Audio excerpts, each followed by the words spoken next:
दीपक देता है रोशनी फैलाने की प्रेरणा, फलदायी वृक्ष देता है देने की प्रेरणा, मधुबन देता है महकते रहने की प्रेरणा, महान व्यक्ति देते हैं जीवन जीने की प्रेरणा। आओ प्रेरणा से दें हम सभी को प्रेरणा।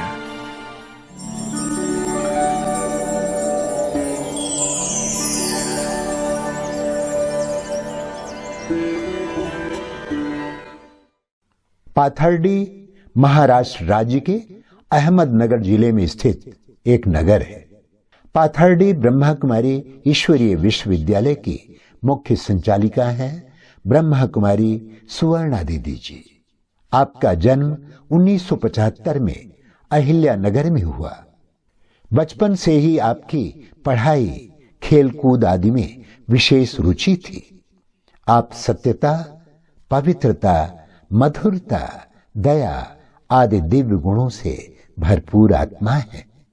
1991 में आपको अहिल्या नगर से ही ईश्वरीय ज्ञान की प्राप्ति हुई और 1994 में आपने अव्यक्त बाप दादा से ईश्वरीय मिलन मुलाकात की। 1995 में आपने अपना जीवन परमात्मा की सेवा में संपूर्ण रूप से समर्पित कर दिया। तब से अहिल्या नगर, करजत आदि स्थानों पर सेवाएं देते हुए 2002 से पाथर्डी में आप अपनी सेवाएं प्रदान कर रहे हैं। जन जन को ईश्वरीय संदेश देते हुए आपने अनेक कार्यक्रमों का सफल आयोजन किया। दीदी जी के नेतृत्व में 300 से भी अधिक विद्यार्थी ज्ञान योग से भरपूर होकर अपना जीवन दिव्य गुणों से संपन्न बना रहे हैं।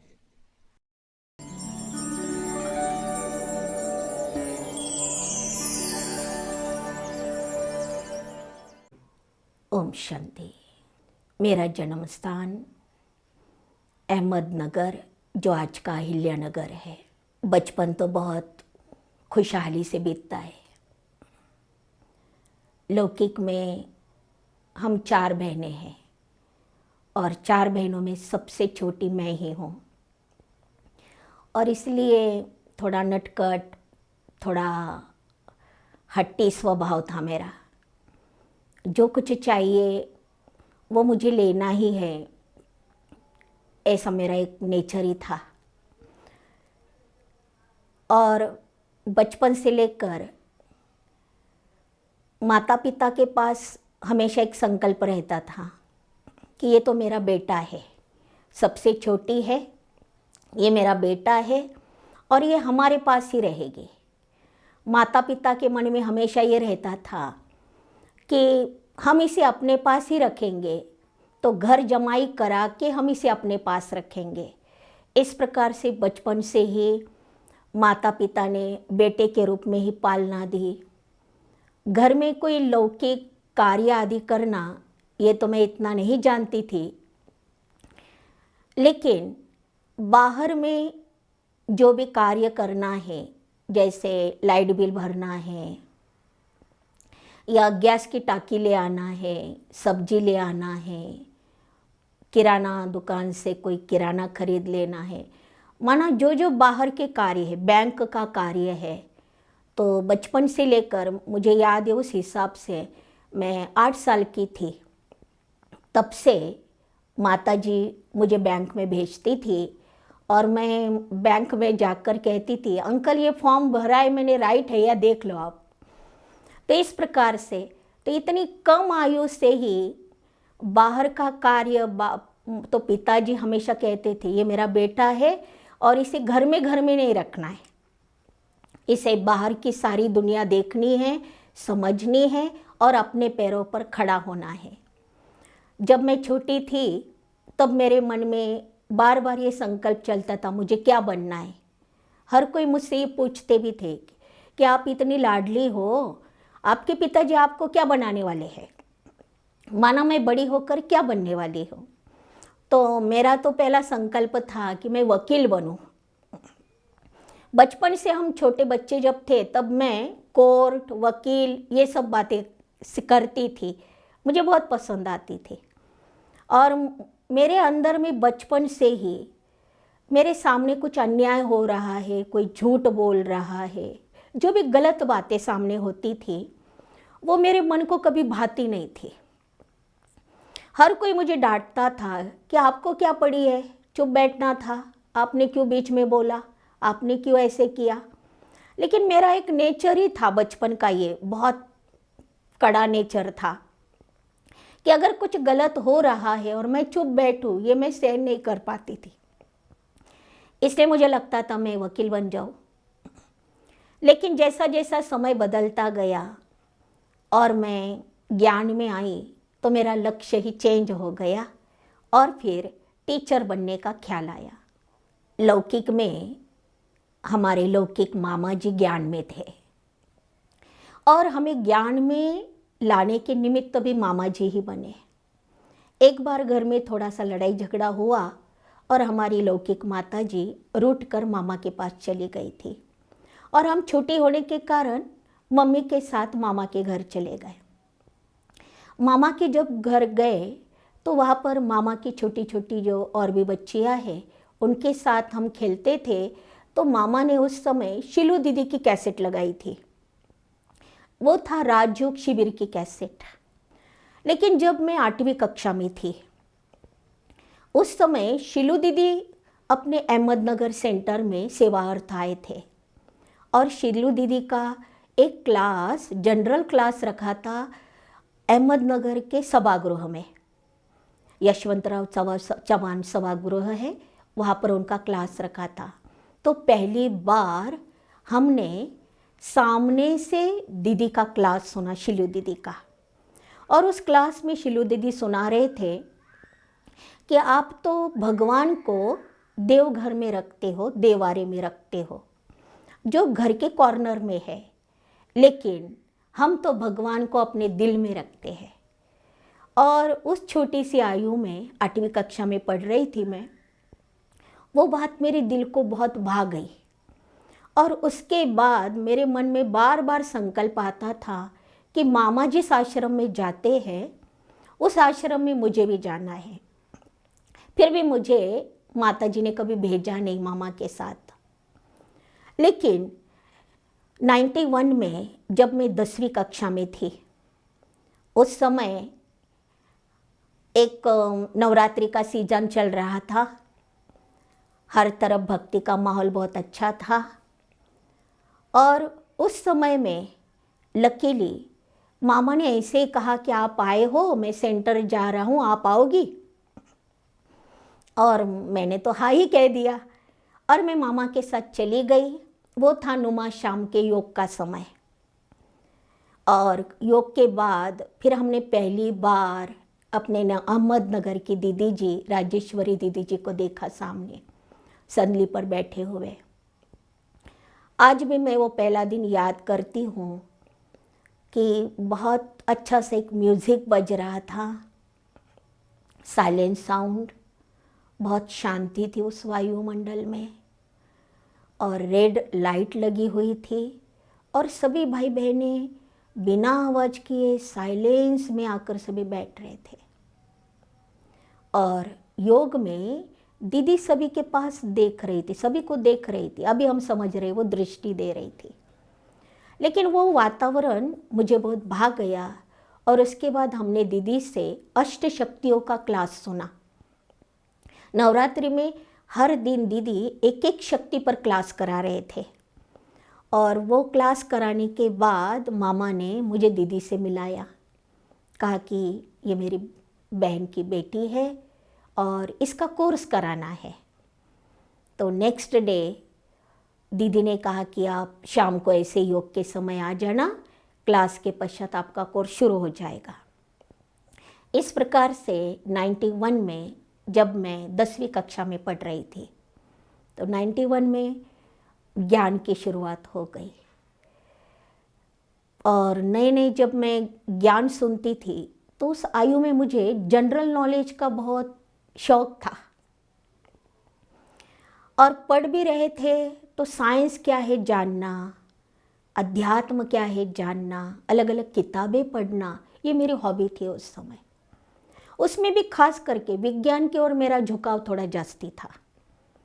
और जनरल नॉलेज ये मन में रखते हुए मैंने उसी भाव से ज्ञान को सुना। और ज्ञान जब मैं सुन रही थी तो पूरे कोर्स में मुझे एक ही प्रश्न मन में चला, वो था भगवान एक है या अनेक। क्योंकि जो हम भक्ति कर रहे हैं, पूजा पाठ कर रहे हैं, मंदिरों में जा रहे हैं, तो सभी को भगवान कह रहे हैं। तो कोर्स सुनते समय वो बात छोटी दीदी ने जब मुझे मेरा कोर्स कराया तो दीदी ने तो क्लियर किया, लेकिन फिर भी मुझे उतना क्लैरिटी नहीं लगा जितना मैं चाहती थी। और इसलिए फिर मैं बड़ी दीदी से मिली, राजेश्वरी दीदी से, और दीदी से ही कहा कि भगवान और देवता इनमें क्या अंतर है। और दीदी ने मुझे बहुत पास बिठाकर बहुत अच्छी तरह से दोनों में क्या अंतर है ये बताया। और तब से फिर मैं ज्ञान में कंटिन्यू हो गई। 94 में मधुबन में बाबा मिलन के लिए ट्रिप जा रही थी, और उस समय भी मामा ही मेरे लिए वरदान बन गए। जैसे मामा ने हमारी मम्मी को समझाया कि वो मधुबन देखना चाहती है तो उसे जाने दो, और मम्मी को मनाया मामा जी ने, और फिर मम्मी मान गई तो मुझे छुट्टी मिल गई। और मैं पहली बार 1994 में बाबा से मिलने गई। विशाल प्रांगण मधुबन का, मधुबन पांडव भवन में नुमा शाम के समय हम पहुँचे, और वो तो एक अलौकिक अनोखा ऐसा अनुभव था। जैसे ही पांडव भवन के गेट के अंदर हमने एंट्री किया तो श्री कृष्ण की प्रतिमा देखी, और आगे थोड़ा जाने के बाद वहाँ पर लिखा हुआ था, आओ बच्चे आओ, बाबा के घर में आपका स्वागत है। ये सेंटेंस वहाँ पर हमने पढ़ा तो दिल को बहुत अच्छा लगा। और फिर 94 में बाबा ने वाणी चलाई थी, ब्राह्मण सो फरिश्ता सो देवता। ये वाणी बाबा ने चलाई। बाप दादा से मिलना ये भी एक अनोखा अनुभव होता है, क्योंकि अव्यक्त बाप दादा का जो वॉइस है वो एक अलग वॉइस है, और बहुत गंभीर, बहुत शांत और बहुत कॉन्सेंट्रेटेड। वो मुझ पर जास्ती प्रभाव हुआ, और मैं बाबा को देखते रही। और उस समय और एक मेरे लिए प्लस पॉइंट हुआ कि उस 94 की जब वाणी ये चली, उस समय बाबा ने सभी कन्याओं को ओम शांति भवन में आगे बैठाने के लिए कहा। और समय तो इतना चांस नहीं मिलता है, लेकिन पहली बार बाबा से मिलने गए और बाबा ने सभी कन्याओं को अपने सम्मुख बिठाया, नज़दीक बिठाया, तो इसका भी बहुत आनंद रहा। मधुबन देखा, हर तरफ खुशहाली, खुशी का ही माहौल है। हर एक भाई बहन से मिलते थे। क्लास में दादी जी आते थे, बड़ी दादी थी उस समय, दादी प्रकाश मणि जी, तो साथ ही मनोहर दादी आते थे, चंद्रमणि दादी थे, तो उन सब का भी क्लास सुनने को मिला। फिर भट्टी में भी जाने का चांस मिला, और इस प्रकार से ज्ञान योग का आकर्षण बढ़ता गया। और उसी समय हमने मधुबन में अपने जीवन का फैसला कर लिया था कि मुझे ऐसे ही जीवन जीना है, और ब्रह्मा कुमारी बनने का संकल्प, दृढ़ संकल्प उसी समय हम लेकर अपने लौकिक शहर आ गए। राजेश्वरी दीदी को हम सामने देखते थे। दीदी के सामने बहुत सारी परीक्षाओं को हमने साक्षी होकर देखा, क्लास आते जाते। और उस समय हम सोचते थे कि अलौकिक जीवन में भी बहुत सारी समस्याएं आती है, लेकिन अपनी दीदी जी कितना शांति से और किस प्रकार से समस्याओं का निराकरण कर रहे हैं।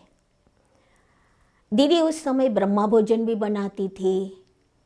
खुद दीदी ब्रह्मा भोजन बनाने किचन में आ जाती थी। बघार तो दीदी ही देती थे। तो दीदी को हमने ऑलराउंड रूप में देखा। दीदी हमारे जो है वो अंग्रेजी भी बोलते हैं, उनका 5 भाषाओं पर कमांड है। और इसलिए दीदी को देखते देखते हमें यह संकल्प पक्का हो गया कि हमें तो दीदी जैसा बनना है। बाबा की शिक्षा भी वही है। और बाबा एक बात हमेशा कहते हैं मुरली में कि बच्चे तुम्हें नौकरी की टोकरी उठानी है क्या। हाँ, तो पहले तो संकल्प था कि हमें वकील बनना है, लेकिन जैसे जैसे दीदी को देखने लगे और थोड़ी समझ भी बढ़ गई थी, तो उसके कारण फिर वकील बनने का संकल्प चेंज कर लिया और मुझे दीदी जैसा बनना है। और दीदी ने फिर मुझे ट्रेनिंग में 95 में भेजा। और ट्रेनिंग में तो हर बहन का लक्ष्य पक्का हो ही जाता है कि मुझे आदर्श ब्रह्मा कुमारी बनना है। इस संकल्प से हमें दादी जी ने भेजा था और अभी भी यही संकल्प बना रहता है कि जो हमारा लक्ष्य है ब्रह्मा कुमारी तो हम बन गए, लेकिन जितना हम अपने ज्ञान योग में एक्यूरेट बनते जाएंगे, धारणाओं में हम आगे बढ़ते जाएंगे, उतना हमारा जीवन का लक्ष्य पक्का होता जाएगा और हम बहुत सारी आत्माओं की सेवा करके, उन्हें सही मार्गदर्शन करके हर एक का जीवन धन्य धन्य कर दे, खुशहाल जीवन बना दे हर एक का। तो इस सेवा का संकल्प से ब्रह्मा कुमारी हम बने और चाहना यही है कि हम आदर्श ब्रह्मा कुमारी ही ठहरे। बाबा है तो हम हैं, क्योंकि सेवा में भी हम सभी के जीवन का महत्व तभी है जब हमारे साथ बाबा है। और बाबा के साथ के अनुभव, बाबा तो समय समय पर मुझे मदद कर रहा है। और दीदी का भी मुझे पाथरडी भेजने का जो निर्णय था वो यही था कि जिस स्थान पर कोई सेवा नहीं कर सकते या सेवा करना जहाँ पर मुश्किल है औरों के लिए, वहाँ पर सुवर्णा तू जाकर सेवा कर सकती है। तो दीदी में हम में कुछ विशेषताएं देखी थी। इसी कारण से दीदी ने जहाँ पर बहुत बंजर ज़मीन बोला जाता है, जहाँ पर भाई बहनें नहीं निकल रहे हैं, सेवा करना बड़ा मुश्किल था। और बहुत ये पाथरडी स्थान तो ऐसा है कि जहाँ पर बहुत सारे गढ़ है, बहुत सारे भक्ति के बड़े बड़े महाराज हैं, और इसलिए यहाँ पर सेवा करना और बहनों के लिए थोड़ा मुश्किल हो रहा था। तो 22 साल पहले दीदी ने हमें यहाँ पर सेवा के लिए भेजा और बाबा को ही साथ लेकर आए। जब भी कभी संकल्प आता था कि ये सेवा हमें करनी है, लेकिन करें कैसे, बड़ा मुश्किल है, कोई सुनने के लिए तैयार ही नहीं है, तो ऐसे समय पर हम बाबा के कमरे में जाकर बैठ जाते हैं। आज भी हमारा ये अनुभव है। कोई संकल्प हमारे मन में जब सेवा का आता है, बाबा ही देता है, तो बाबा के सामने जाकर बैठ जाते हैं और बाबा को कहते, बाबा आप ही तो कहते हो ना सेवा में हाजी करो। तो हम हाजी कर लिया है, बाबा भी ये सेवा कैसे कराना है आप करा दो। इस प्रकार से बाबा के सामने जाकर बैठ जाते हैं, थोड़ा योग बढ़ा देते हैं उस समय में, और अमृत वेला पावरफुल करेंगे, नुमा शाम का योग पावरफुल करेंगे, उसके लिए कुछ प्लान बनाते रहते हैं सेवा के लिए। और जितना हो सके उतना हम हर एक पर मेहनत लेते हैं, हर एक आत्मा की विशेषताओं को जानकर उस आत्मा को सेवा में लगाने की कोशिश करते हैं। तो बड़ी दीदी ने, राजेश्वरी दीदी ने हृदयमणि दादी जी से पालना ली थी, और इस कारण हमें कभी ऐसे नहीं लगा कि हमने दादी जी से पालना नहीं ली, क्योंकि दीदी हम बहनों के साथ हमेशा दादी के बारे में सुनाती थी कि दादी कैसे क्लास कराती थी, दादी कैसे दृष्टि देती थी, दादी ने इकोनॉमी कैसे सिखाया हम बहनों को, इस प्रकार से। और ये एक विशेष बात हमारी दीदी में है, राजेश्वरी दीदी में, कि दीदी हर एक बहन की विशेषता को बहुत जल्दी पहचान लेती है। दीदी ने हमें 22 साल पहले पाथर्डी सेवा केंद्र में भेजा है, जहाँ पर हम अभी सेवारत है। तो पवित्रता में स्वच्छता भी आता है और मन की शुद्धि भी आती है। तन मन की शुद्धि, विचारों की शुद्धि, इस बात पर हम जास्ती ध्यान देते हैं व्यक्तिगत पुरुषार्थ में। कभी अपनी सत्यता और पवित्रता, ये दो वैल्यू मुझे जास्ती पसंद है। वर्तमान समय अशरीरी बनने का पुरुषार्थ कर रही हूँ। बार बार बाबा हमें कहते हैं देह से न्यारे हो जाओ, देह से न्यारे हो जाओ, या शरीर में होते हुए भी अशरीरी बन जाओ। जितना हम शरीर को भूलते जा रहे हैं, उतना हमें आंतरिक रूप से, जो बाबा कहते हैं, बहुत साइलेंस की फीलिंग अच्छी आ रही है। पहले तो थोड़ा सा कुछ बातें सामने आ जाती थी तो थोड़ा टेंशन ले लेते थे, लेकिन जैसे हमने ये न्यारापन का अभ्यास शुरू किया, खास करके अशरीरी स्थिति के अभ्यास पर अभी हम जोर दे रहे हैं, और फरिश्ता स्थिति, खास करके फरिश्ता की स्थिति फिर भी अच्छा लगता है। सूक्ष्म वतन की सैर करते हैं, बाबा से रूह रिहान भी हो जाती है, सकाश देने की सेवा भी उससे हो जाती है। लेकिन उसके साथ साथ अभी मुझे बार बार आता है कि मैं अशरीरी स्थिति का अभ्यास में जास्ती समय टिक पाऊँ। अंतिम समय के हिसाब से एक स्थूल और सूक्ष्म दो रूप से चल रहा है। जैसे बाबा कई बार वर्णन करते हैं कि अंतिम समय कैसा होगा, और बाबा ये भी कहता है कि जो मेरे सच्चे बच्चे हैं, मेरी श्रीमत पर चलने वाले बच्चे हैं, उनको दाल रोटी तो अंत समय तक मिलेगा, है ना। तो लेकिन वो तब होगा जब हम पूरी तरह से बाबा के साथ है, बाबा साथ है, बाबा पास है, ये अनुभव हमारा निरंतर बना रहे। और साथ ही जो पहले हमें जो चीज़ें अच्छी लगती थी, खान पान में होगा, पुरुषार्थ में है, संबंध संपर्क में है, उस पर भी थोड़ा हम ध्यान दे रहे हैं।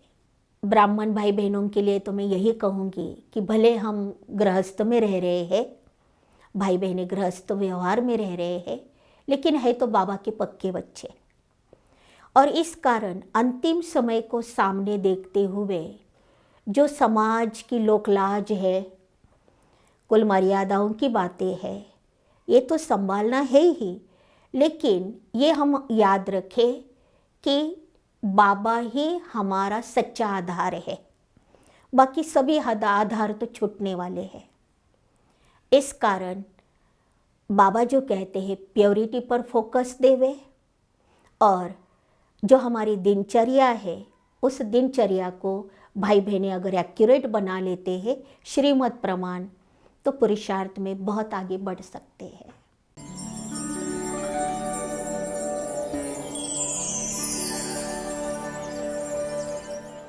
हमारी दीदी सादगी और सरलता की मूर्ति है, बहुत शांत स्वभाव की है, परिवार की बहुत प्यार से पालना करती है, सबको बहुत रिस्पेक्ट देती है, हमें तो जैसी बड़ी बहन ही लगती है।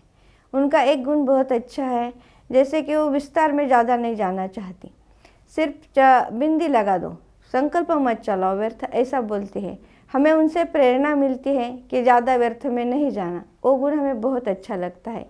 और उनका नाम सुवर्णा है, तो सुवर्णा जैसा उनका जीवन भी सुवर्ण हो जाए, यही शुभ भावना रखते हैं उनके लिए। दीदी हमारे इतनी अच्छी है, स्वभाव से है, शांत स्वरूप है और नियम से तो बहुत कड़क है। ये तो हमारी दीदी की विशेषता है कि दूसरों के बारे में बोलने के पहले वो स्वयं अनुभव अपनी तरफ करती है।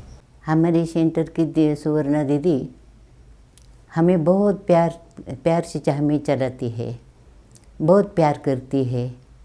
हमारी सेंटर की निमित्त बहन जो है वो हम हमेशा बहुत प्यार से बोलती है।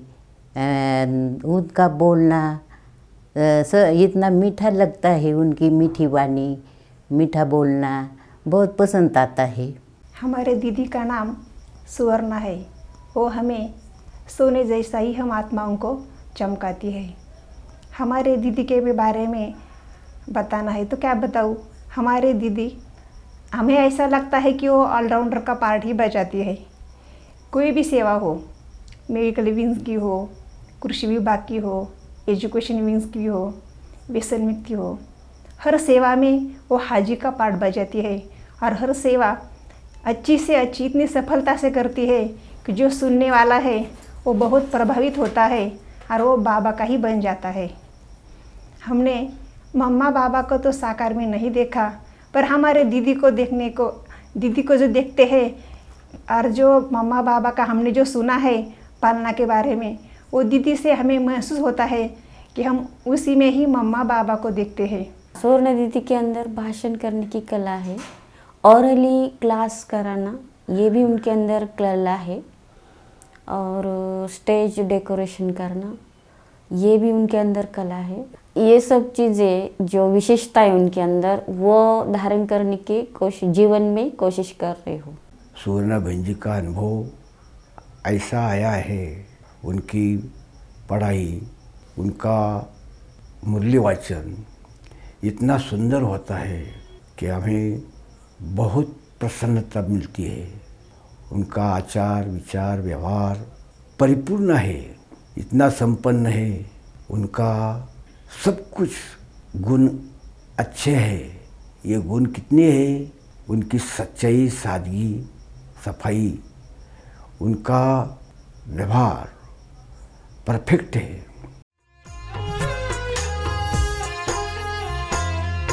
मन की बाबा यही अब आस, मन की बाबा यही अब आस।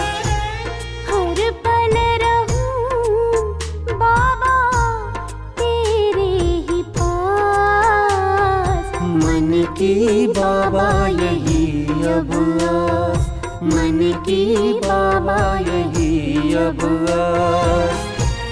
हर पल रहूं बाबा तेरे ही पास।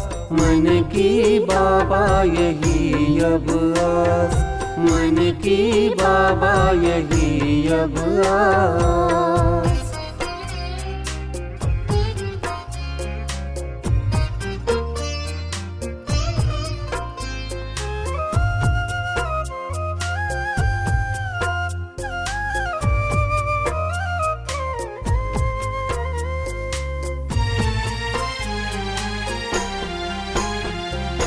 अमृत वेले सामने हो आते, सारी खुशियाँ तुमसे हम पाते।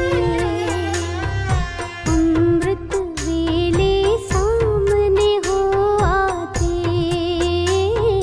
सारी खुशियाँ तुमसे हम पाते। हम सब करें जीवन शिव को समर्पण। स्वर्ग की बाबा हमको देते सौगात। मन की बाबा यही अब आस, मन की बाबा यही अब आस।